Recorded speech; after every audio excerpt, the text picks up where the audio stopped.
আজিৰ ভিডিঅ'টোত মই আপোনালোকক জনাই দিম আমাৰ আকাশত কিয় বিজুলী আৰু ঢেৰেকনি মাৰে। চাওক, আপোনালোকে দেখে যে যেতিয়া আমাৰ ইয়াত বৰষুণ দিয়ে তেতিয়া বৰষুণ দিয়াৰ আগতে কেতিয়াবা আমাৰ বহুত ডাঙৰকৈ বিজুলী ঢেৰেকনি মাৰে, আপোনালোকে নিশ্চয় গম পায়।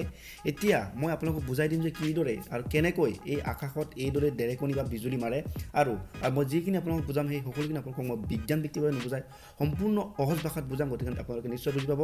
গতিকে আপুনি ভিডিঅ'টো শেষলৈকে চাই থাকিব।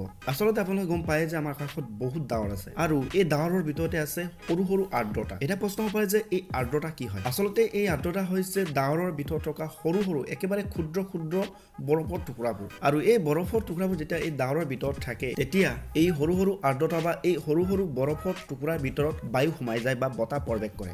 আৰু যেতিয়া এনেদৰে এই সৰু সৰু বৰফৰ টুকুৰাৰ মাজত বতাহ প্ৰৱেশ কৰে বা বায়ু প্ৰৱেশ কৰে, তেতিয়া এই সৰু সৰু ক্ষুদ্ৰ ক্ষুদ্ৰ বৰফৰ টুকুৰাবোৰ বা আৰ্দ্ৰতাবোৰ দুটা ভাগত বিভক্ত হৈ পৰে, আৰু ইয়াৰে এটা ভাগ হৈ পৰে নেগেটিভ আৰু এটা ভাগ হৈ পৰে পজিটিভ। আৰু যেতিয়া এইদৰে সৰু সৰু এই আৰ্দ্ৰতাবোৰ নেগেটিভ আৰু পজিটিভ ভাগলৈ বিভক্ত হৈ যায়, তেতিয়া বতাহৰ ফলত যেতিয়াই এই দুটা নেগেটিভ আৰু পজিটিভটোৱে টাচ হৈ যায় বা ঘৰ্ষণ হৈ যায়, তেতিয়া এই ঘৰ্ষণটোৰ ফলত এটা ডাঙৰ বৃহৎ বিজুলীৰ সৃষ্টি হৈ যায়। উদাহৰণ হিচাপে যেনেদৰে আপোনালোকৰ ঘৰত যদি দুটা পজিটিভ আৰু নেগেটিভ ৱাৰ যদি টাচ হৈ যায়, তেতিয়া আপোনালোকে দেখিব যে তাত এটা সৰু সৰু লাইটিং জ্বলি উঠে। ঠিক একেদৰে ডাৱৰৰ ভিতৰতো এই নেগেটিভ আৰু পজিটিভ আৰ্দ্ৰতা বা এই বৰফৰ টুকুৰাটো টাচ হোৱাৰ লগে লগে আপোনালোকৰ ঘৰত পজিটিভ নেগেটিভ ৱাৰটোৱে টাচ হ'লে যিদৰে জ্বলি উঠে, ঠিক একেদৰে এই নেগেটিভ পজিটিভ আৰ্দ্ৰতা বা এই নেগেটিভ পজিটিভ বৰফৰ টুকুৰাবোৰ টাচ হ'লে জ্বলি উঠে। কিন্তু ডাৱৰৰ ভিতৰত হোৱা আৰ্দ্ৰতা দুটাৰ যিখিনি সংঘৰ্ষৰ ফলত জ্বলি উঠা বিজুলী, এই বিজুলীখিনি ৱাৰৰ সংঘৰ্ষত হোৱা বিজুলীতকৈ হাজাৰ গুণে ডাঙৰ হোৱাৰ কাৰণে এই বিজুলীখিনিয়ে আমাৰ পৃথিৱীৰ বুকুত অতি তীব্ৰতাৰে উজ্বলি উঠেহি। আপোনালোকে নিশ্চয় দেখিছে চাগে যে কিদৰে এটা বিজুলী মাৰে